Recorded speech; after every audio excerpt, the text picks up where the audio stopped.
السلام علیکم، آپ دیکھ رہے ہیں پروگرام 7 سے 8. میں ہوں کرن ناز. ناظرین، لگتا ہے امن کے ٹھیکیدار کسی ضروری کام سے سو رہے ہیں اور یہ نیند مخصوص ہے مسلمانوں کے لیے، ان پر ہونے والے ظلم کے لیے، ان کے مذہبی جذبات کو پیروں تلے روندنے کے لیے.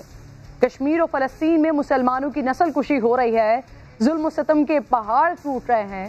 فرانس، ڈنمارک، ناروے، ہالینڈ میں قرآن پاک کی بے حرمتی، توہین رسالت، اسلامی احکامات کی پابندی کرنے والوں کو سر عام رسوا کیا جاتا ہے، تکلیف پہنچائی جاتی ہے، لیکن امن کے دائی، جمہوریت کے چیمپئنز اس مقام پر اندھے ہو جاتے ہیں. مغربی حکومتیں عجب دو چہرے والے لوگ ہیں. قرآن پاک کی بے حرمتی اس لیے ہوتی ہے کہ اظہار رائے کی آزادی ہے. ایک طرف آزادی اظہار رائے کے نام پر توہین رسالت کا لائسنس بٹ رہا ہے، دوسری طرف داڑھی رکھنے پر پابندی، حجاب پہننے پر پابندی. کوئی حجاب پہنے تو سر عام اس کا اسکارف کھینچ لیں، داڑھی والوں کو جہاں چاہے جیسے چاہیں روک لیں. یہ کیسا طرز عمل ہے جہاں سیکولرزم دفن ہو جاتا ہے؟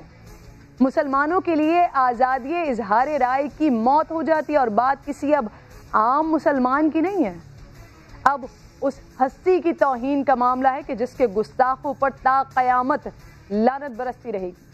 وہ ہستی جس کے لیے ہر مسلمان چاہے اس کا عمل کتنا ہی کمزور کیوں نہ ہو اپنی جان تو دے سکتا ہے.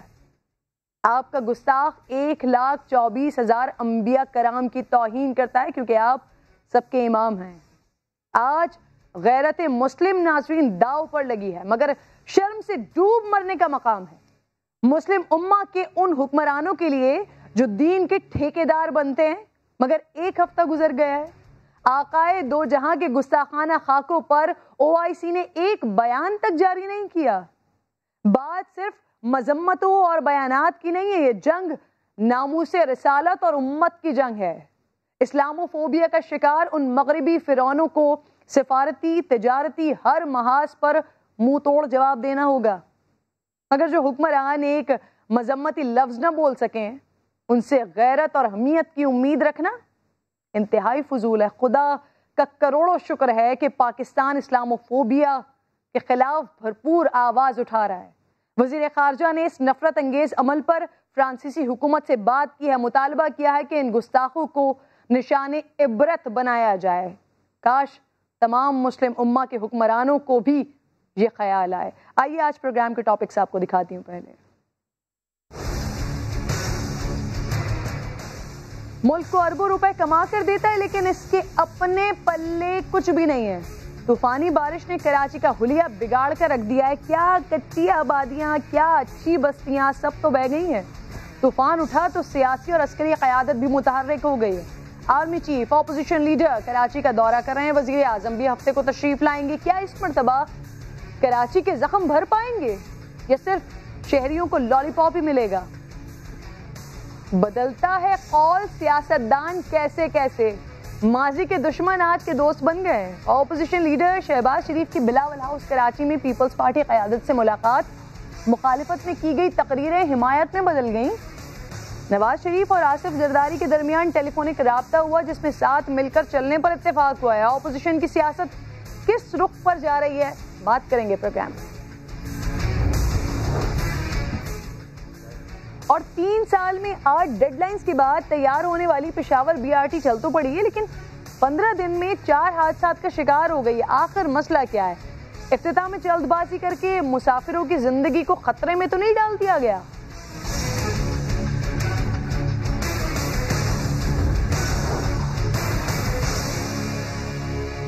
پروگرام میں آپ کو خوش آمدید کہوں گی ناظرین. مسلم لیگ نون کے صدر میاں محمد شہباز شریف صاحب کراچی تشریف لائے تو سب کو انہوں نے مشورہ دیا کہ بھائی سیاست نہیں کرنا، لیکن خود سابق صدر آصف علی زرداری سے ملاقات میں بھرپور سیاسی معاملات پر بات چیت کی جس کے اثرات بھی اب آنا شروع ہو گئے ہیں. اپوزیشن جماعتوں کی رہبر کمیٹی کا پہلا اجلاس ہوا ہے جس میں APC کے ایجنڈے پر بات ہوئی ہے اور کہا جا رہا ہے کہ اس اجلاس میں BNP مینگل بھی شریک ہوئی ہے. یہ بھی اپنے مہمانوں سے پوچھوں گی لیکن کل کی میٹنگ کی اندرونی کہانیاں سامنے آ رہی ہیں. پیپلز پارٹی نے کل تجویز دی ہے کہ اپوزیشن مل کر ان ہاؤس تبدیلی لائے لیکن چھوٹے میاں صاحب نے اس کی مخالفت کی ہے. کچھ سیاسی حلقے تو یہ بات بھی کر رہے ہیں کہ زرداری صاحب نے تو ان ہاؤس تبدیلی کی موومنٹ کی قیادت بھی نون لیگ کو سونپنے کی بات کی ہے، جس سے یہ واضح ہے کہ وہ تبدیلی کی صورت میں وزیر اعظم نون لیگ کا دیکھنا چاہیں گے۔ اگر یہ درست ہے تو پھر بھی نون لیگ کی مخالفت کیا بتاتی ہے؟ وہ تحریک انصاف کے 5 سال پورے کروانے کے پابند ہے، یا پھر پیپلز پارٹی پر بھروسہ نہیں کر پا رہے ہیں یا نہیں کر سکتے ہیں، یا انہیں یقین ہے کہ وہ ان ہاؤس تبدیلی میں ناکام ہو جائیں گے؟ اس پر تو میں بات کروں گی ناظرین، لیکن کل کے کچھ مناظر دیکھ کر ماضی ذرا یاد آتا ہے۔ دونوں لیڈر جیسے کل ایک دوسرے کو جھک جھک کر سلام پیش کر رہے تھے، جس طرح سے محبت کا اظہار کر رہے تھے، اس سے تو لگ رہا تھا کہ یہ دونوں ایک دوسرے کے لیے دل نہیں بلکہ روح سے بھی زیادہ احترام کرتے ہیں، دل سے نہیں بلکہ روح سے احترام کرتے ہیں ایک دوسرے کا۔ لیکن کیا واقعی ایسی ہے؟ ایسی بات ہے؟ کچھ آپ کو ذرا ماضی کی جھلکیاں دکھاؤں۔ اس زرداری کو لاڑکانہ کراچی، پشاور اور لاہور کی سڑکوں پہ نہ گھسیٹا تو میرا نام شہباز شریف ہے۔ عاصم زرداری صاحب، آپ نے بڑی لوٹ مار کی ہے۔ یہ لٹیرے لوٹ کے گئے ہیں، میں ان سے سب سے نکالوں گا، پیٹ سے نکالوں گا، پیٹ سے ایک انکوائری نکلوا کر اس قوم کے اس کو نشاور کریں گے۔ قاتل اعلیٰ پنجاب نے کیا کہا؟ قاتل اعلیٰ پنجاب نے کیا کہا؟ جو ڈاکے مارے ہیں وہ واپس کر دیں۔ آ جاؤ علی صاحب، دنیا کے آخری کونے سے آپ کی دولت ڈھونڈ کر عوام کے قدموں میں نچھاور کریں گے۔ بسم اللہ، آ جاؤ آ جاؤ۔ پاکستان ہے میاں، کہ یہ آپ کا اپنے باپ کا ملک نہیں ہے۔ زرداری صاحب ہیں، ملک کی دولت لوٹی انہوں نے۔ تو یہ وہ ماضی ہے، اور ماضی قریب ہی ہے جہاں ایک دوسرے کو پہلے کبھی سڑکوں پر گھسیٹنے کی بات کی جا رہی ہوتی تھی، اور آج اتنی خوشی سے ایک دوسرے کو خوش آمدید بھی کہا جا رہا ہے۔ ان ہاؤس میٹنگز بھی ہو رہی ہیں، ان ہاؤس تبدیلی کی باتیں بھی ہو رہی ہیں۔ عاجز دھامرا صاحب میرے ساتھ موجود ہیں، فاروق حبیب صاحب بھی پاکستان تحریک انصاف سے میرے ساتھ موجود ہیں، اور ناظرین کہتے ہیں نا کہ سیاست بڑی ظالم چیز ہوتی ہے، اور سیاست میں کوئی بھی بات حرف آخر نہیں ہوتی۔ عاجز دھامرا صاحب، سب سے پہلے تو مجھے یہ بتا دیں، رہبر کمیٹی کے اجلاس میں سر کیا بی این پی مینگل نے بھی شرکت کی ہے؟ بسم اللہ الرحمن الرحیم۔ دیکھیں کرن، رہبر کمیٹی کا اجلاس جہاں تک میں نے معلومات لی تھی تو اجلاس کنٹینیو تھا، اور اس میں آپ نے جس انٹرو میں بات کی ہے کہ رہبر کمیٹی میں آئندہ جو اے پی سی ہونی ہے اپوزیشن کی جماعتوں کی، ایک وسیع تر اپوزیشن اتحاد جو ہے وہ ضرور بننے جا رہا ہے، اور کل کی میٹنگ کے حوالے سے دونوں بڑی پارٹی کے لیڈرشپ نے اس بات پہ اتفاق کیا ہے کہ موجودہ حکمرانوں کی جو عوام دشمن پالیسیاں ہیں کہ ان کو صرف ایک خبر نامہ پی ٹی آئی کے طور پر قوم کو یہ مل رہی ہے کہ آپ شام کو 7 بجے سے لے کے 12 بجے تک صرف ماضی کے رونا روئیں، اور آپ قوم کو کوئی ہوپ نہ دے پائیں، قوم کی کوئی خدمت نہ کریں۔ بجلی مہنگی ہوتی ہے تو ہوتی رہنی دیں، چینی مہنگی ہے تو ہونے دیں، پیٹرول اچانک اتنا 26 روپے اس کے بعد 7 روپے مہنگا ہو تو ہونے دیں۔ یہ سارے ایسے معاملات ہیں کہ ان کو ٹائم دیا گیا تاکہ یہ اپنی صحیح سمت میں جو ان کا دعویٰ تھا کہ عوامی خدمت کریں گے، احتساب جو ہے کریں گے، اب جب احتساب کی بات آتی ہے تو کہتے ہیں جناب ہم نہیں کر رہے ہیں، یہ کیسز ان کے پرانے کیسز ہیں۔ تو بھائی جان آپ کیا کر رہے ہیں؟ باقی آپ تو پھر کچھ بھی نہیں کر رہے ہیں۔ تو ظاہر اپوزیشن جو ہے وہ زیادہ انتظار نہیں کر سکتی، اور اس سے پہلے اگر اپوزیشن کوئی ٹف ٹائم دینے کی پوزیشن میں ضرور تھی، دیتے تو یہ کہتے جی ہمیں ٹائم نہیں دیا جا رہا ہے تاکہ ہم عوام کی خدمت کر سکیں۔ تو یہ سارے ایشوز جو ہیں اب وہ آئیں گے، اپوزیشن اے پی سی ہوگی، اور اس میں ہو سکتا ہے کہ ایک وسیع تر اپوزیشن کی جماعتوں کا اتحاد ہو، جس میں مینگل صاحب کی آپ نے بات کی وہ بھی ہوں، اور مختلف اپوزیشن سے تعلق رکھنے والے عاجز صاحب، یعنی آپ کے مطابق تو 7 بجے سے 12 بجے تک ہم بیٹھ کر عوام کو ماضی دکھا رہے ہوتے ہیں، حکومت جو کچھ ہو حکومت نے دی تھی وہ کچھ کر نہیں سکے، آپ کیا کر سکے؟ سر پھر یہاں پر یہ بھی بڑا عام سوال ہے، میں نے آپ سے پوچھا تھا بی این پی مینگل یہ شریک ہوئی تھی رہبر کمیٹی کا جو پہلا اجلاس ہوا تھا اس میں؟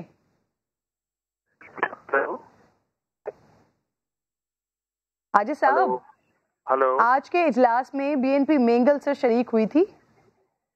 ہلو، جی عاجز صاحب، آپ کو میری آواز آ رہی ہے؟ میں دوبارہ آتی ہوں آپ کی جانب اور میں آپ سے اس حوالے سے بات کروں گی.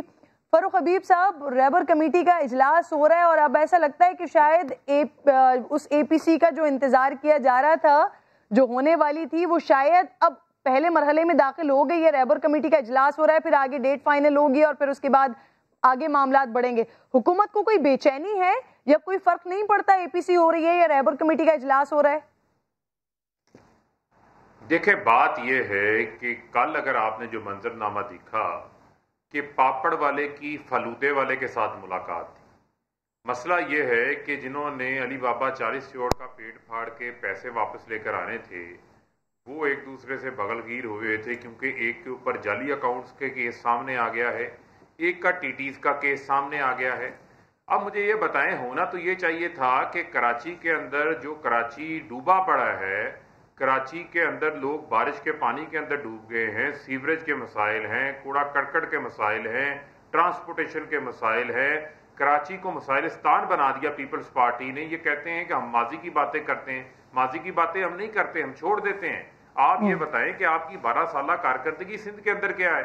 شہباز شریف کو تو یہ چاہیے تھا ایز اے اپوزیشن لیڈر کے طور کے اوپر یہ سوال کرتے, ان کا مداوع کرتے, ان لوگوں کے ساتھ کھڑے ہوتے جن کا کراچی کے اندر نقصان ہو گیا, ان لوگوں کے ساتھ کھڑے ہوتے. یہ کیا پلان بنا رہے تھے کہ کس طریقے سے حکومت کو بلیک میل کرنا ہے, کس طریقے سے جو فیٹف کی قانون سازی کا راستہ روکنا ہے, کس طریقے سے پاکستان جو ہے جو گرے لسٹ میں ان کی وجہ سے گیا, اس کو خدا نہ خواستہ بلیک لسٹ کے اندر اگر قوانین پاس نہیں ہوتے تو وہاں لے کے جانا ہے, جو کہ بھارت کا ایجنڈا ہے. بھارت 2 سال سے یہ کوشش کر رہا ہے. دنیا کے اندر کسی جگہ پر اپوزیشن قومی سلامتی کے معاملات کے اوپر حکومت کو بلیک میل نہیں کرتی. یہاں پر جو ہے وہ اپوزیشن 35 صفوں کا NRO لے کر آتی ہے, جس میں وہ کہتی ہے نیب کو بند کر دیں, احتساب کے ادارے کو جو ہے وہ ٹوتھ لیس بتا دیں. یہ رہبر کمیٹی نہیں ہے, یہ راہزن کمیٹی ہے, اور یہ آل پارٹیز کرپشن الائنس کی میٹنگ کرنے جا رہے ہیں, جس کا 1 پوائنٹ ایجنڈا ہے کہ کس طریقے سے جو لوٹی ہوئی دولت ہے اس کا احتساب کو بند کرنا, تو اپنے آپ کو پروٹیکٹ کرنا. یہ قومی سلامتی کے اوپر جو ہے وہ ذاتی سلامتی کو ترجیح دے رہے ہیں. عوام کے ایشوز کے ساتھ ان کا دور دور تک کوئی تعلق نہیں ہے. پیپلز پارٹی سے یہ سوال بنتا ہے نا, جو کراچی کا حشر نشر انہوں نے کیا ہے, آج کراچی کے لوگ ان سے پوچھ رہے ہیں, اس کے اوپر یہ بات کرنے کو تیار نہیں ہے. کہاں ہے بلاول, کہاں ہے آصف علی زرداری, جن کو کھڑے ہونا چاہیے تھا کراچی کے لوگوں کے ساتھ, کسی ایک سڑک کے اوپر نظر آئے ہیں. آپ کا اپنا شہر ہے, مجھے آپ بتائیں, آپ کا اپنا شہر ہے کراچی, میں نے کراچی پر بات کرنی ہے. وہاں کی کیا حالت ہے؟ بالکل, میں تو مسلسل بتا رہی ہوں فاروق صاحب, میں روزانہ بتا رہی ہوں کراچی کی کیا حالت ہے, لیکن مجھے دوسرے سیگمنٹ میں بات کرنی ہے. ابھی میں اسپیسیفکلی ذرا اے پی سی کے حوالے سے بات کر رہی ہوں. پہلے اس ڈیبیٹ کو کمپلیٹ کر لیں, پھر ہم کراچی پر بات کرتے ہیں آگے چل کے. مجھے بتائیے گا عاجز صاحب, یہ بلاول صاحب اے پی سی کی قیادت سونپنا چاہتے ہیں نون لیگ کو, لیگی رہنما اسے فضل الرحمان صاحب کو دینے کے خواہاں ہیں. سر یہ وہی والا معاملہ ہو گیا نا, پہلے آپ آج بھی ایک دوسرے پر بھروسہ کرنے کے لیے تیار ہی نہیں ہے کوئی.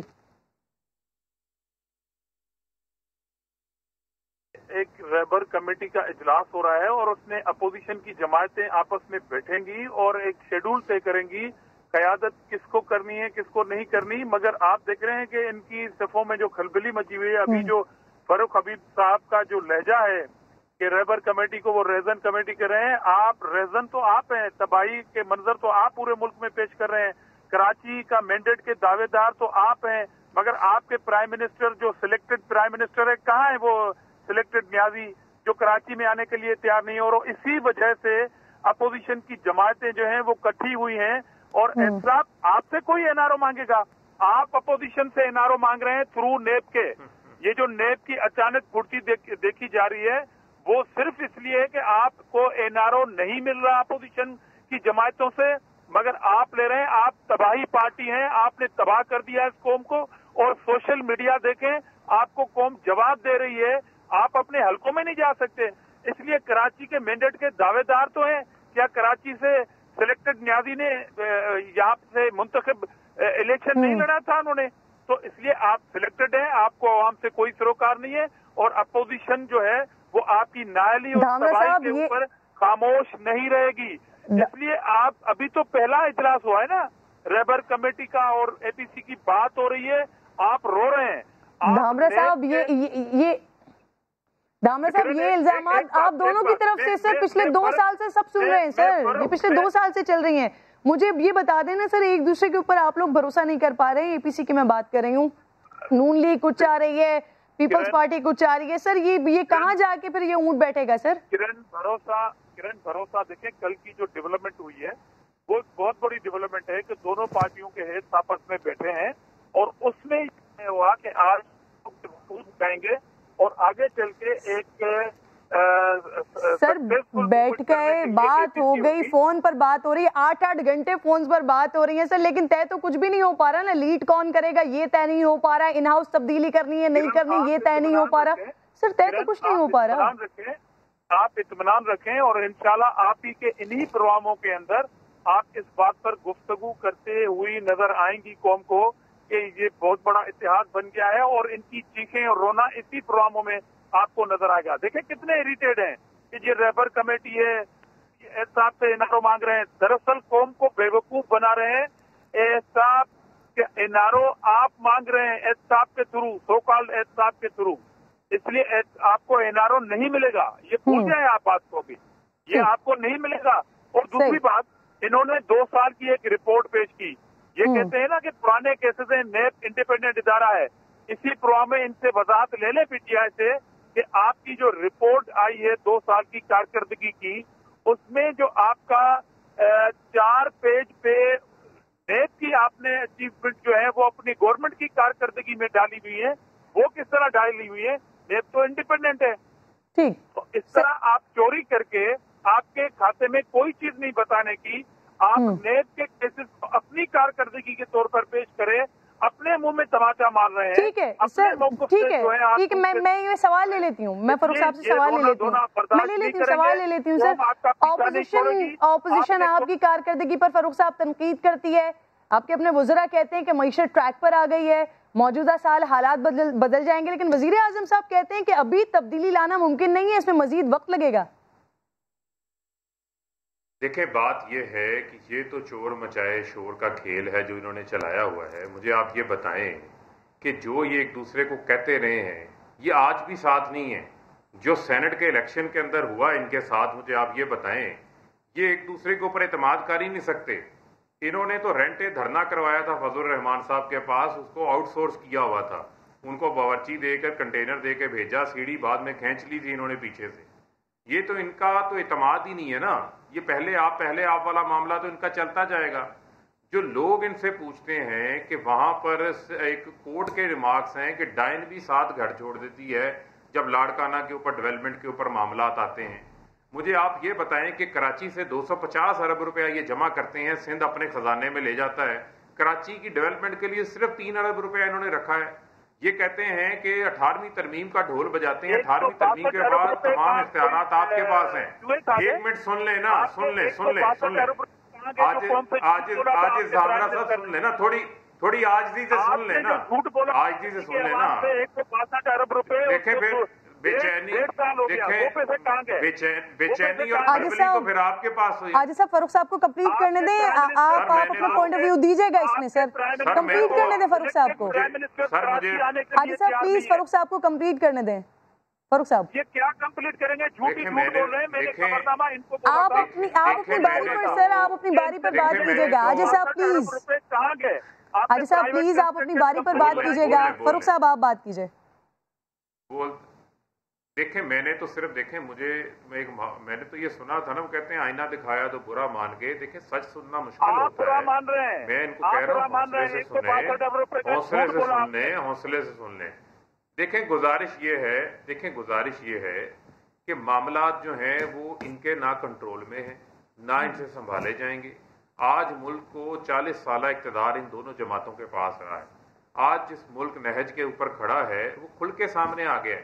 آپ ان سے صرف ایک سوال یہ پوچھ لیں کہ کیا فیٹف کے بلوں کے اوپر انہوں نے این آر او مانگا یا نہیں مانگا؟ وہ دستاویزات کس کے تھے جو 35 صفحات کے تھے؟ جو فاروق ایچ نائک اور پی ایم ایل این اور پیپلز پارٹی کا جوائنٹ نیب امینڈمنٹس کا جو ڈرافٹ تھا وہ کس کا تھا؟ وہ ان کا تھا. قومی اسمبلی سے ترامیم پاس کرتے ہیں، سینٹ میں جا کے مسترد کر دیتے ہیں، ملک بلیک لسٹ کے اندر جا رہا ہے. یہ فیٹف قوانین کے اوپر سیاست کر رہے ہیں، اس کے اوپر چاہتے ہیں کہ اپنی ذات کو آگے رکھیں. یہ چاہتے ہیں کہ اینٹی منی لانڈرنگ ایکٹ کے اندر جو ہے وہ امینڈمنٹ کر دیں، اس میں سے نیب کو نکال دیں. وہ تو فیٹس کی ریکوائرمنٹ بھی نہیں ہے.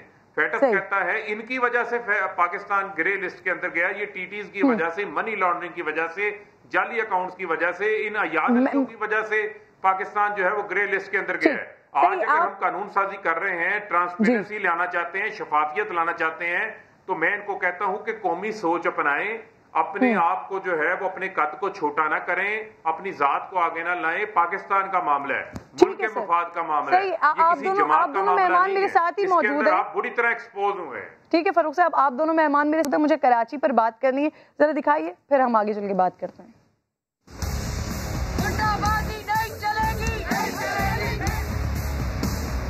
نہ پانی ہے نہ روڈیں ہیں, ہم کہاں جائیں؟ اتنے بڑے بڑے ادارے کچھ کام ہی نہیں کر رہے, تو آپ ہمیں بتائیے کہ ہم کیا کریں گے. گٹر کا پانی ابھی تک ہے, سڑکیں ٹوٹی ہوئی ہیں, گاڑیاں ٹوٹ گئی, آخر ہم ٹیکس دیتے ہیں, نہ پانی نہ بجلی. پانی گھر کے اندر, نیچے بیسمنٹ میں, ہر جگہ پھیلا ہوا تھا, اور میں تو پاگل ہو گئی. کراچی کے لیے ہم صلاح مشورہ ہر ایک سے کر رہے ہیں, ایڈمنسٹریٹر کے لیے. ہمارے پاس اس وقت لوگوں کی کمی ہو گئی ہے, یہ صرف کراچی کے اوپر ہے, مجھے پورے سندھ کے لیے مدد چاہیے, امیڈیٹ ریلیف چاہیے.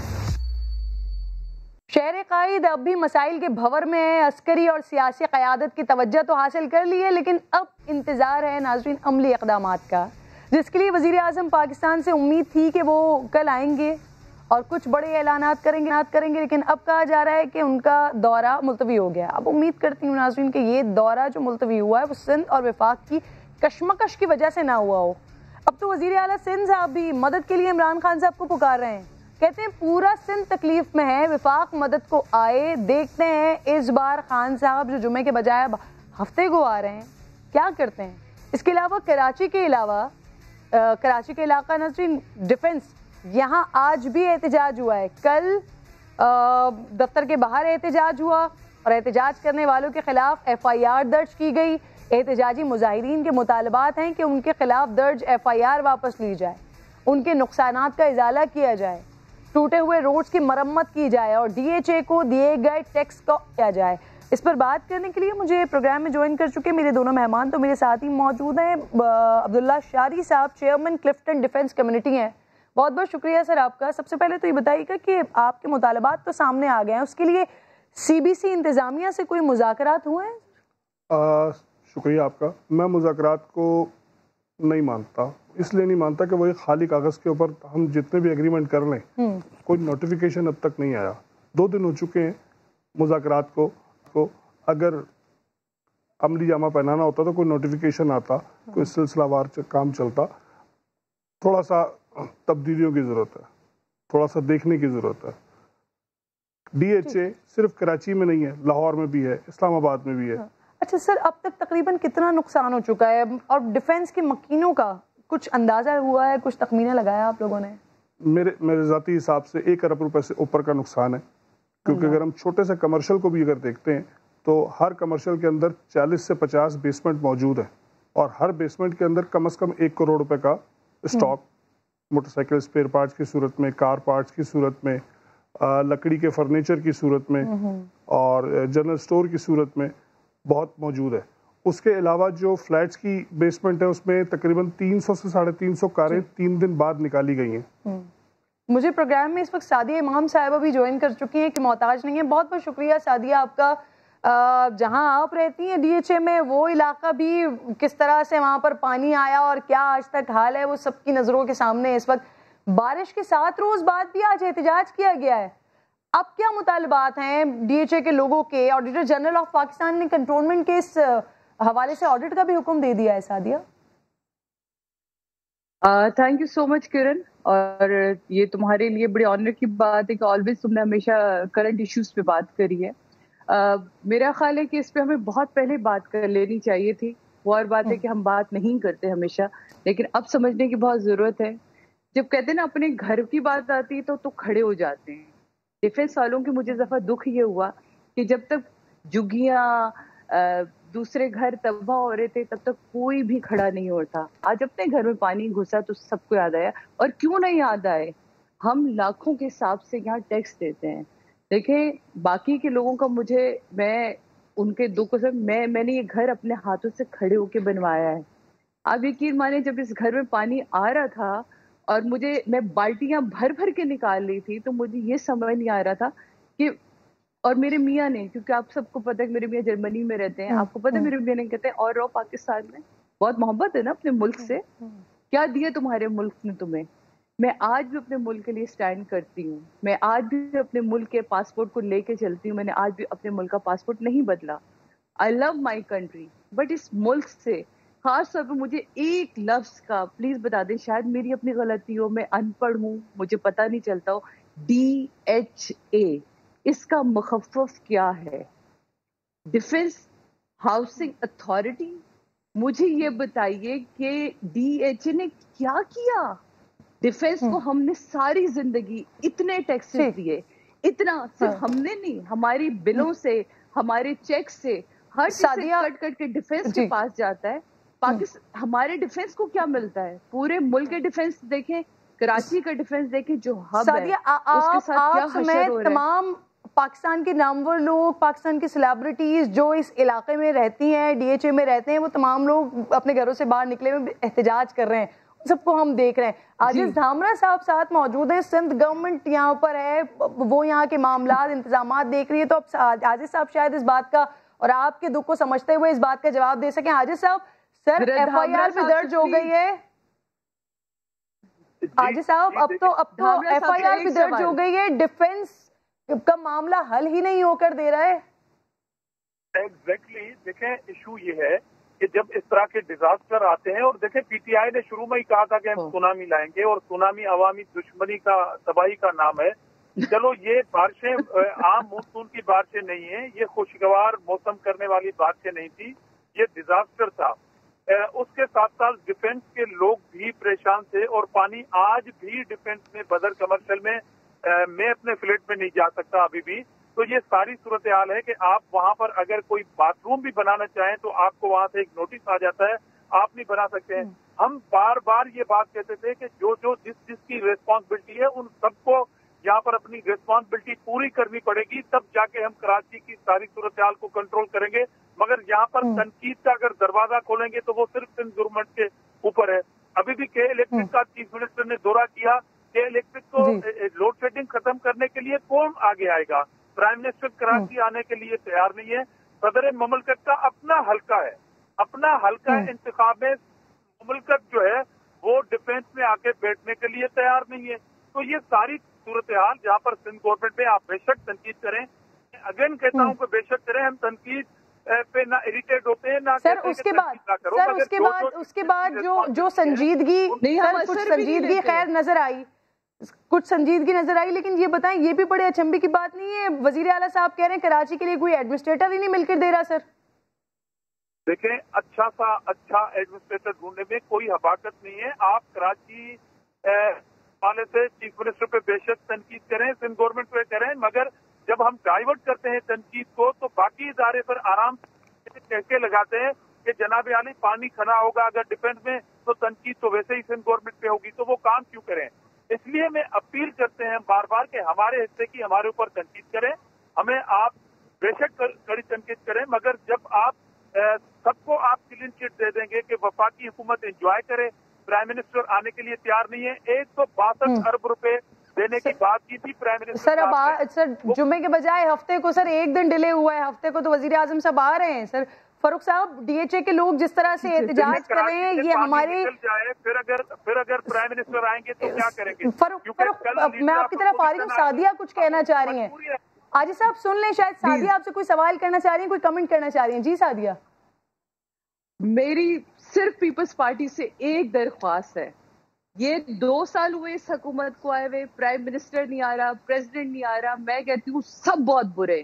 آپ لوگ مجھے بتائیں، اتنے سالوں سے صرف اور صرف پیپلز پارٹی جو ہے وہ یہاں حکومت کرتی رہی، وفاق میں بھی حکومت کرتی رہی، تب کیا کیا پیپلز پارٹی نے؟ تب کون سے DHA کو آپ لوگوں نے جنت کا باغ بنا دیا؟ یہ تو بتائیے مجھے. ایون جنت تو آپ اس کو DHA کو چھوڑے، آپ سندھ کا حال دیکھیں، آپ کے اپنے گھر تک کی روڈیں ٹھیک ہے سانگھڑ کی، آپ نے اس کے بعد کیا حشر کیا ہے؟ میں نے پورا پاکستان گھومی ہوں. میں جی جناب جب شو کرتی تھی اپنے سما کا، میں اس کے لیے پورے پاکستان جاتی تھی. پنجاب جا کے مجھے رشک آتا تھا کہ بے شک کھایا, بے شک انہوں نے اپنی جیبیں بھری, لیکن انہوں نے تھوڑا بہت اپنے اپنے چیزوں پہ لگایا بھی تھا. وہ اور بات ہے, بعد میں پتہ چلا وہاں بارش ہوئی تو وہاں کی بھی سڑکیں اندر ڈھہ گئیں. لیکن سندھ گورنمنٹ نے, یا وہ ایم کیو ایم ہو یا وہ سندھ گورنمنٹ ہو جو اتنے سالوں سے یہاں راج کر رہی ہے, اس نے صرف اس کراچی کو نوچا ہے. دونوں چاروں پانچوں ہاتھوں سے آپ لوگوں نے دانتوں سے اور ناخنوں سے نوچا ہے اس کو. اس سے کبھی بھی انکار نہیں ہو سکتا. عاجز صاحب, یہ اب کسی اینکر کا سوال نہیں ہے, یہ سعدیہ صاحبہ یہ سیلیبریٹی ہیں, ان کا سوال ہے کہ آپ کی 12 سالہ کارکردگی کا جواب مانگ رہی ہیں. جی جی دیکھیں, میں تو اگین کہتا ہوں کہ جہاں پر اگر تنقید کرنی ہو نا تو وہ آسان سے آسان گورنمنٹ آپ کو مل, گورنمنٹ بھلے آپ دوسروں کی ذمہ داری سندھ گورنمنٹ پہ لائیں. ابھی میری بہن نے کہا کہ ڈی ایچ اے میں ہم آپ ان کو ٹیکس دیتے ہیں, مگر سوال پھر بھی پارٹی سے ہوگا. اور سانگڑ کا ذکر کیا, میں آپ کو چیلنج کرتا ہوں سما کے اس پروگرام میں آپ میرے ساتھ چلیں, اپنا کیمرہ مین ہمیں دیں. اگر سانگڑ کے روڈ وہ ہوئے جو پہلے پیپلز پارٹی کی حکومت کے پہلے کے روڈ ہیں, میں استعفیٰ دے دوں گا آپ کے اس چینل میں آ کے, اور تھر پار کر بھی چلیں. یہی تو اگر میں کہہ رہی ہوں, اس کی سڑکیں بنائی ہیں, میں ریزائن دے دوں گا. اور کراچی کے اندر روڈ انفراسٹرکچر ٹھیک نہیں ہوا, صوبائی حکومت کا انڈر پاسز نہیں تھے بنے ہیں, ادارے نہیں بنے ہیں. میں حساب کتاب دینے کے لیے کیا ہوں, میں یہ کہہ رہا ہوں یہاں پر دودھ کی نہریں نہیں بہی ہیں, مگر یہاں پر جو لوکل گورنمنٹ کو پیسہ ملا, ابھی بات سامنے آ رہی ہے کہ اربوں روپے ملے, وہ سندھ گورنمنٹ دیتی ہے. تو سانگڑ کا چیلنج میں قبول کرتا ہوں. عاجز صاحب کافی دیر سے فاروق صاحب, ٹھیک ہے سر, بالکل آپ کی بات کلیئرلی آ گئی. سانگڑ کے روڈ آپ دکھانا چاہ رہے ہیں, اور اگر وہ آپ کی حکومت سے پہلے کے ہوئے تو پھر آپ استعفیٰ دے دیں گے, اور یہی میرے پروگرام میں یہ بات ہو جائے گی. ٹھیک ہے سر. فاروق صاحب, سر جس طرح سے ڈی ایچ اے کے لوگ پریشان ہیں, جی سوال بھی ساتھ ساتھ لے لیجئے. فاروق صاحب سوال بھی لے لیجئے. سر ڈی ایچ اے کے لوگ جس طرح سے پریشان ہیں, ایف آئی آر کی واپسی کا وہ مطالبہ کر رہے ہیں, وزیر اعظم صاحب آ رہے ہیں, سر کسی طرح سے ہیلپ آؤٹ کریں گے آپ لوگ؟ ڈی ایچ اے کے لوگوں کی بات کریں گے وزیر اعظم صاحب اس ٹاپک پر؟ دیکھیں کرن, چاہے ڈی ایچ اے ہے, چاہے کراچی کا کوئی بھی حصہ ہے, چاہے وہ نارتھ ناظم آباد ہے, میٹھا در ہے, کھارا در ہے, بے شمار کراچی کے علاقے ہیں جس کی بھی آپ بات کریں, ٹھیک ہے, وہ تمام ڈوبے ہیں. اب کہنے کا مقصد جہاں تک تو رہی ان کی ایف آئی آر کا معاملہ, تو سندھ حکومت کی پولیس ہے وہاں پر, ان کو چاہیے فوری طور کے اوپر جو ہے وہ ایف آئی آر واپس لیں. لوگوں کا رائٹ ہے کسی بھی جگہ کے اوپر اپنے جائز مطالبات کے حق میں جو ہے وہ پاکستان کا آئین انہیں اجازت دیتا ہے احتجاج کرنے کے حوالے سے, اس کے اوپر کسی قسم کی کوئی قدغن نہیں ہونی چاہیے. انہوں نے اگر کوئی قانون کسی قسم کا اپنے ہاتھ میں نہیں لیا تو میں سمجھتا ہوں پھر ان کے خلاف کسی قسم کی کوئی ایف آئی آر نہیں بنتی. یہ کیٹیگورک سٹانس ہے. دوسری بات یہ ہے, ہم نے اوورآل کراچی کو تو دیکھنا ہے. اب معاملہ یہ, جو ہمارا شہر روشنی کا شہر تھا, سندھ کی حکومت تھی, ان کی حکومت کے دوران خون کی ہولی کھیلی گئی یہاں پر. اس وقت جو ہے وہ رینجرز کو آنا پڑا, کراچی پانی کے اندر ڈوب گیا, بارش کے این ڈی ایم اے کو آنا پڑا. کراچی کے نالے کس نے صاف کرنے تھے؟ سندھ واٹر بورڈ مینجمنٹ کس کے نیچے ہے؟ سندھ حکومت کے نیچے ہے. سندھ کا بلدیات کا محکمہ کس کے نیچے ہے؟ ان کے پاس ہے. ورلڈ بینک کی گرانٹس آتی ہیں تو سندھ حکومت کو ملتی ہیں. جائکا 2009 میں آ کے منت سماجت کرتا رہا کہ ہم آپ کو کراچی کا سیوریج کا نظام ٹھیک کر دیتے ہیں, لیکن جب کرپشن کے ریٹس اتنے زیادہ ہوں گے تو کون سی فارن ایجنسی آ کے یہاں پر کام کرنے کو تیار کرے گی؟ کراچی کے اندر سب رہتے ہیں, ان سب کے وزیروں کے, ان کے لیڈران کے گھر کراچی ڈی ایچ اے کے اندر بھی ہیں وہاں پر, لیکن کراچی کا ان کو دکھ نہیں ہے, کراچی کا ان کو احساس نہیں ہے. کراچی کے نالوں پہ قبضے انہوں نے کروائے ہیں, کراچی کے بلڈنگ ڈپارٹمنٹ کو یہ لوٹ کے کھا گئے ہیں, کراچی کو صرف لوٹ کھسوٹ کی نظر کے تو اوپر رکھا ہے انہوں نے, باقی ان کا کراچی کے ساتھ کوئی لینا دینا نہیں ہے. بہت سارے یہ انڈر پاسوں کی بات کرتے ہیں, پلوں کی بات کرتے ہیں. 15 دن سے کراچی میں بارشیں جب سے آغاز ہوئی ہیں, جب سے میں سر پروگرام کر رہی ہوں, اور مجھے تمام پارٹیز کے لوگ یہاں پہ بیٹھ کے ایک دوسرے کے اوپر الزامات لگا رہے ہوتے ہیں, لیکن کوئی حل نہیں بتا رہا ہوتا کہ آخر کراچی کے مسئلے کا حل کیا ہے. میں امید کرتی ہوں وزیر اعظم صاحب ہفتے کو آ رہے ہیں, ہفتے کو جی سعدیہ آپ ایڈ کر دیں, مجھے بریک لینا ہے. وزیر اعظم صاحب آ رہے ہیں, مجھے ایسا لگتا ہے کہ یہ یا تو آپ چائنا کو دے دیں جیسے آپ نے چائنا دی ہے, اس کے بعد مجھے لگتا ہے کہ یا تو چائنا کو دے. خدا کے واسطے جتنا پیسہ اس وقت ہمارے مانگ لیا انہوں نے کہ جی اتنے ارب روپے ہمیں چاہیے, میرا خیال ہے ملک ریاض کو دے دیں, وہ زیادہ بہتر کراچی بنا کے انہیں دے دے گا اور اپنے پاس سے پیسے بھی ڈال دے. ٹھیک ہے. اچھا فاروق مجھے آخر میں ذرا یہ بتا دیں, وزیر اعظم جمعے کو آ رہے تھے, جمعے سے ہفتے تک یہ دورہ کیوں گیا؟ ملتوی ہونے کی کوئی خاص وجہ؟ دیکھیں دیکھیں وزیر اعظم صاحب کی جو اپنی مصروفیات ہیں اور کراچی کے حوالے سے ہی وہ اس کے اوپر ورکنگ کر رہے ہیں. آج بھی انہوں نے کراچی پیکج کے حوالے سے جو ہے وہ اجلاس کی صدارت کی ہے. ایک کمپریہنسو پیکج انہوں نے تیار کیا ہے جس کے اندر کراچی کے سیوریج کے مسائل کا حل, صاف پانی کا حل, جو ٹینکر مافیا جس کو سندھ سرپرستی کرتا ہے, ٹرانسپورٹیشن جو کراچی کا بہت بڑا ایشو ہے, جو سالڈ ویسٹ مینجمنٹ ہے. ٹھیک ہے, یعنی مسائل اتنے زیادہ ہیں کہ ان کو کیٹر کرنے کے لیے پہلے خان صاحب سوچ رہے ہیں, اس کے بعد تشریف لائیں گے. میں امید کرتی ہوں کہ اب یہ معاملے پر ایک کھینچا تانی والی سیاست کا خاتمہ اور کوئی حل نکلے اس شہر کے لیے. بہت بہت شکریہ تمام مہمانوں کا پروگرام میں ساتھ موجود تھے. ایک چھوٹا سا بریک لینا, بریک کے بعد واپس آؤں گی ناظرین. تو پچھلے کوئی 3-4 سال سے ہم BRT کے بارے میں سن رہے تھے اور اس کی کمپلیٹ ہونے کا انتظار کر رہے تھے. کمپلیٹ ہوا ہے لیکن اس کے بعد جو حادثات ہو رہے ہیں وہ کیوں ہو رہے ہیں, وجہ جاننے کی کوشش کریں گے.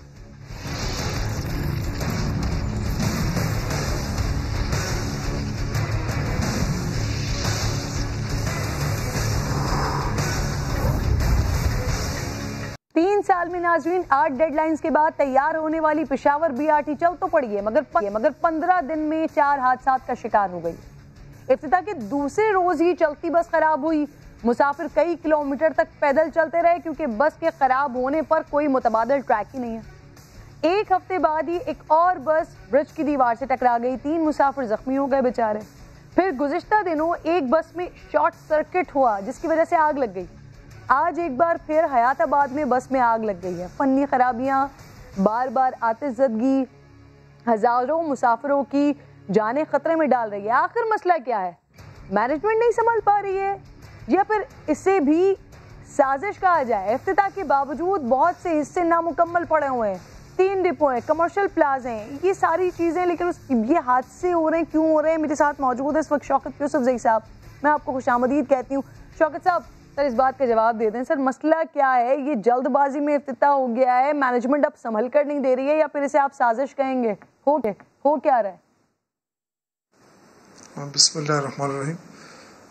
بہتر ہوتا کہ مجھے بتا دیا جاتا کہ آپ نے BRT پہ بات کرنی ہے, کیونکہ ظاہر ہے میرا اس کے ساتھ اب کوئی تعلق نہیں رہا ہے. وہ ماس ٹرانزٹ کے حوالے ہوا ہے, وہی اس کو دیکھتے ہیں اور وہی اس کا جواب دے سکتے ہیں بہتر طریقے سے, کیونکہ مجھے یہ بتایا گیا تھا کہ جی سیلاب سے جو نقصانات ہوئے ہیں اس پہ آپ سے بات ہوگی. سر میں نے سیلاب پر بھی بات کرنی ہے. مجھے نہیں معلوم ہے کہ میں اس پہ کیا جواب دوں, کیونکہ مجھے زیادہ علم نہیں, اور ٹیکنیکل چیز ہے. ظاہر ہے جو چلانے والے ہیں, جو ماس ٹرانزٹ کمپنی ہے, وہ اس کے نمائندہ ہوتا, وہ بہتر طور پہ جواب دیتا. یا مجھے اگر آپ پہلے انفارم کر دیتے تو میں ان سے معلومات لے کے آپ کو جواب دے دیتا.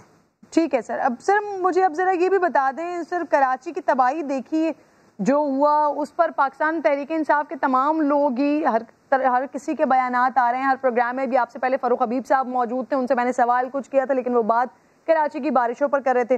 لیکن سر دوسری طرف اگر میں دیکھتی ہوں تو سر چترال, سوات, شانگلہ, پشاور, سر یہاں مکانات گر گئے ہیں. پورے خاندان کے خاندان سر سیلابی ریلوں میں بہہ گئے ہیں. اور ہر سال ان علاقوں میں, سر یہ آج کی بات نہیں ہے, ہر سال ان علاقوں میں یہی حال ہوتا ہے. یہ کوئی آج کی بات نہیں ہے. اس کا کوئی مستقل حل تلاش کر پائی ہے سر PTI کی گورنمنٹ؟ یہاں پر 7واں سال ہے آپ کا. دیکھیں اس میں کراچی اور اس کا تھوڑا سا مختلف ہے. کراچی میں مینجمنٹ کا ایشو ہے, وہاں پہ پلاننگ کا ایشو ہے, اور وہاں جو یعنی میں یہی کہہ سکتا ہوں کیونکہ وہاں جو سب سے بڑا ایشو وہ ڈرینیج سسٹم کا ہے, جو نہیں بن سکا کراچی کا, جس کی وجہ سے معمولی بارش بھی ہو جائے تو وہ پانی کھڑا ہو جاتا ہے. یہاں ایسا ایشو نہیں ہے. یہاں دیکھیں آسمانی بجلی گرنا, کیونکہ یہ پورا علاقہ جو ہے وہ زیادہ تر پہاڑی علاقہ ہے اور بڑا مشکل علاقہ ہے. اور جب یہ طوفانی نالے ندیاں جب ابھر آتے ہیں تو اس کا کیا حال آپ بتا سکتے ہیں ہم, کیونکہ عرصے سے آپ دیکھیں یہ حل ہم نے نکال لیا ہے کہ پہلے جب 2010 تک اگر آپ دیکھیں, پھر اس کے بعد تک تو پشاور ڈوب جاتا تھا, پھر نوشہرہ ڈوب جاتا تھا جب یہ سیلاب آتے تھے. اس دفعہ آپ دیکھیں کہ اس میں جو سب سے بڑا امپورٹنٹ کام ہوا ہے کہ اس دفعہ پشاور کو نقصان نہیں ہوا ہے, نوشہرہ کو نقصان نہیں ہوا ہے, اس لیے کہ اس میں جہاں ضرورت تھی مینجمنٹ کی, جہاں پلاننگ کی ضرورت وہ ہم نے کر لی ہے.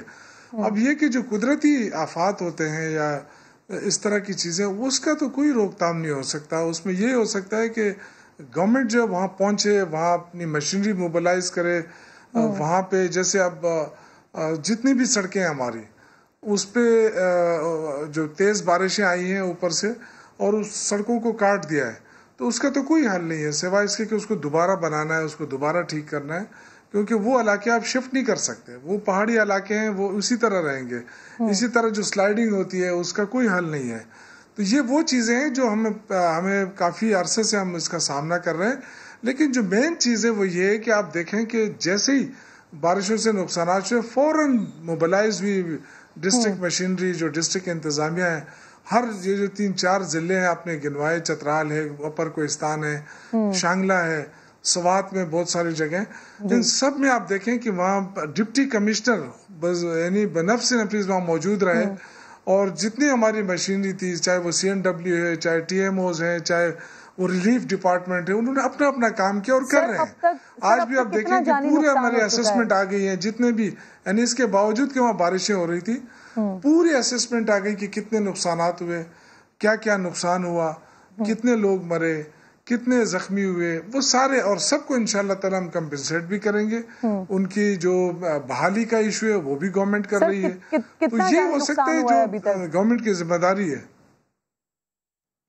جی کتنا نقصان ہو گیا ہے سر؟ کتنے لوگوں کی جانیں گئی ہیں؟ دیکھیں ابھی تک جو PDMA کی طرف سے جو رپورٹس آئی ہیں 30 کے قریب لوگ جاں بحق ہوئے ہیں، اور تقریباً کوئی 40 کے قریب زخمی ہوئے ہیں، پورے صوبے کی میں بات کر رہا ہوں. اور اس طرح آج وزیر اعلیٰ محمود خان خود سوات کا دورہ کر رہے ہیں، وہ ادھر پہنچے ہوئے ہیں، شاید کل چترال چلے جائیں، اپر کوہستان شانگلے کا ان کا وزٹ ہے، تو خود وہ جا رہے ہیں وہاں پہ انشاءاللہ تعالیٰ. اور لوگوں کے ساتھ گورنمنٹ جو ہے وہ پوری طرح ان ٹچ ہے، ان کی جو مشکلات ہیں آپ نے کہا کہ یہ بھی ڈیٹیلز آپ کے پاس فوری آ گئیں کہ جن کا مالی نقصان ہوا، املاک کا نقصان ہوا، وہ بھی بتا دیجیے گا، اور ان کو کیٹر کس طرح سے کیا جائے گا سر؟ کس طرح سے کمپنسیٹ کیا جائے گا؟ دیکھیں جو فرسٹ جو ریلیف کا جو ہے وہ جن لوگوں کے گھر مکمل تباہ ہو چکے ہیں ان کو فوری طور پر ٹینٹ دینا، ان کے لیے کھانے پینے کا انتظام کرنا، ان کو کچن کا سیٹ دینا، ان کے لیے بسترے وغیرہ، یہ سارے چیزیں جو ہے وہ ارینج ہو چکی ہیں اور پہنچائی جا رہی ہیں، پہنچ بھی چکی ہیں کافی حد تک. اور انشاءاللہ تعالی جو اسسمنٹ ہو رہی ہے تقریباً ہو چکی ہے آج تک.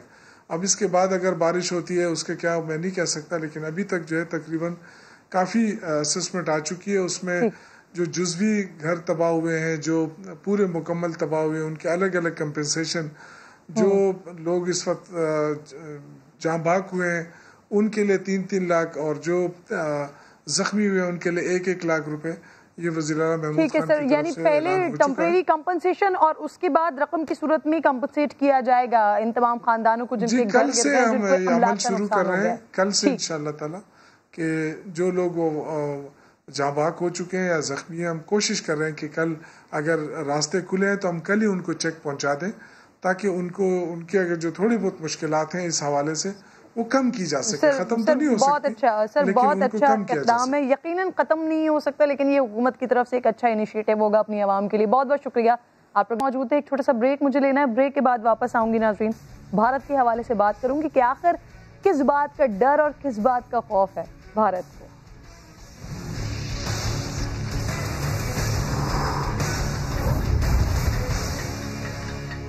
سیگمنٹ میں مجھے جوائن کر چکے ہیں بریگیڈیئر ریٹائرڈ سید غضنفر علی صاحب. میں بہت بہت شکر گزار ہوں سر آپ کی. سر بھارت کے کردار پر آج ہم بات کرنا چاہ رہے ہیں کہ بھارت کو کسی صورت کسی قل بلکہ سکون نہیں آ پا رہا ہے. ایک طرف پاکستان سے کشیدگی پچھلے 1 سال سے چل رہی ہے، چائنا کے ساتھ ابھی کیا سلسلہ ہوا، وہاں پر بھی اپنی نفری بڑھا دی ہے، بھوٹان کی سرحد پر بھی اپنی نفری بڑھا دی ہے، نیپال کی سرحد پر بھی اپنی نفری بڑھا دی ہے. جا کس طرف رہا ہے بھارت؟ اور پھر آپ کو خطے میں بھارت کا رول کیا دکھائی دے رہا ہے کہ جب چاروں طرف سے ہی گھر گیا ہے یا چاروں طرف سے ہی کشیدگی پال لی ہے؟ بہت بہت شکریہ. اصل میں جو جس چیز کی طرف آپ نے اشارہ کیا نا کہ بھارت کیا کہہ رہا ہے یا کرنا کیا چاہ رہا ہے، اب اس صورتحال میں جو آج کی صورتحال ہے، یا آج سے آپ پچھلے 2 الیکشن جو بھارت میں ہوئے ہیں اس کی صورتحال دیکھ لیجئے، تو یہ جو آج کل جو کچھ ہو رہا ہے، بنیادی طور پہ یہ تمام کا تمام لیڈرشپ کا جو کریکٹر ہے اور لیڈرشپ کا جو ویژن ہے، لیڈرشپ کی جو پالیسی ہے، جو بھی ٹاپ لیڈرشپ نریندر مودی سے لے کے نیچے اس میں عسکری قیادت بھی آ جاتی ہے, اس کے اندر پولیٹیکل لیڈرز بھی آ جاتے ہیں, اس میں مختلف جو ان کی ہیں ان کے چیف منسٹرز بھی آ جاتے ہیں جو بی جے پی یا آر ایس ایس سے تعلق رکھتے ہیں. یہ ان کے دماغ کی جو سوچ ہے, ان کا جو کریکٹر ہے, ان کا جو ایک چیز کے متعلق ویژن ہے, یہ تمام کا تمام اس کا ریفلیکشن ہے. اب وہ ویژن کیا ہے؟ آر ایس ایس آپ کو پتا ہے, 12 ہم یہ کہہ چکے ہیں کہ ایک ٹیررسٹ آرگنائزیشن ہے, ایک فیشسٹ آرگنائزیشن ہے. اب جب فیشزم سے لوگ ٹرینڈ ہو کے آئیں گے, فیشزم سے لوگ آ کے ٹاپ کے اوپر آئیں گے, دہشت گردی کو پرووک کرنے والے, ٹیچ کرنے والے, فالو کرنے والے پارٹی لیڈر جو ہے وہ ملک کی بنیاد یا ملک کی لیڈرشپ سنبھالیں گے, تو وہ چیزیں جو انہوں نے over a period of time پڑھی ہیں ان کی ریفلیکشن آپ کو ان کی پالیسیز میں نظر آئے گی. اب بھارت کی لیڈرشپ اس وجہ نریندر مودی سے لے کے امیت شاہ پہ چلے جائیں, بابو بجرنگی پہ چلے جائیں, آپ وہ یوگی پہ چلے جائیں, جس کا نام اٹھا کے دیکھ لیں, ان میں سے ایک کلاس کا جھوٹا آپ کو نظر آئے گا. یعنی اتنے جھوٹے اپنی, ہم نے چھوڑیں اپنی قوم سے جھوٹ کی انتہا بہت ہے کہ چائنا نے 60 کلومیٹر اندر آ کے کتنا گلوان ویلی میں کتنا سارا علاقہ قبضے میں کر لیا. نریندر مودی نے اپنی کانگریس میں آ کے کیا بیان دیا اسمبلی میں آ کے کہ جی چائنا تو ہمارے علاقے میں آئے نہیں, اس نے ہماری سیما پار ہی نہیں کیا. ابھی کل چائنیز نے تھریٹ کیا ہے, پرسوں کی بات ہے, انہوں نے کہا کہ اگر انڈیا نے جہاں پہ فوجیں وہاں سے نہ اٹھائیں تو there will be a war between India and China. China یہ کہہ رہا ہے, انڈین جھوٹ بول رہے ہیں. اب اس سے اگر ہم انڈیا کی لیڈرشپ کا کریکٹر سمجھ سکیں تو وہ کریکٹر ہے جو ان کی پالیسیز میں ریفلیکٹ ہوتا نظر آ رہا ہے, اور وہ بنیادی طور پہ دہشت گردی پہ بیس کرتا ہے, فیشزم پہ بیس کرتا ہے, ہپوکریسی پہ بیس کرتا ہے, جھوٹ پہ بیس کرتا ہے, دھوکہ دہی پہ بیس کرتا ہے, اپنے ساتھ والوں کی پیٹھ میں چھرا گھونپنے پہ بیس کرتا ہے. اور وہ تمام کا تمام اس کا ذمہ دار دنیا کا سب سے بڑا جو فیشسٹ دہشت گرد ہے ہٹلر. اور میں نے نہیں کہا, نیو یارک ٹائمز نے تصویر لگائی, ٹائمز نے لگائی, دنیا کے تمام رسالوں نے اپنے ٹاپ کور پہ آدھا چہرہ نریندر مودی کا لگایا اور آدھا چہرہ ہٹلر کا لگایا. اور بہت سارے اخباروں میں نے کہا کہ یہ سواستیکا اور یہ جو اپنا نازیزم ہے یہ انڈیا کے اندر جنریٹ ہو رہا ہے اور یہ ٹرانسفر ہو رہا ہے بی جے پی اور سر یہ جو نریندر مودی صاحب کا ایک خواب ہے سر, وہ تو جو ہندوتوا کا پرچار وہ کبھی بھی شرمندہ تعبیر ہو نہیں سکے گا جیسا یہ صاحب چاہتے ہیں. بہت بہت شکریہ, ساتھ موجود تھے. وقت ختم ہو گیا, انشاءاللہ پیر کو آپ سے ملاقات ہوگی. اپنا اپنے ملک کا خیال رکھیے, اللہ نے کے بعد.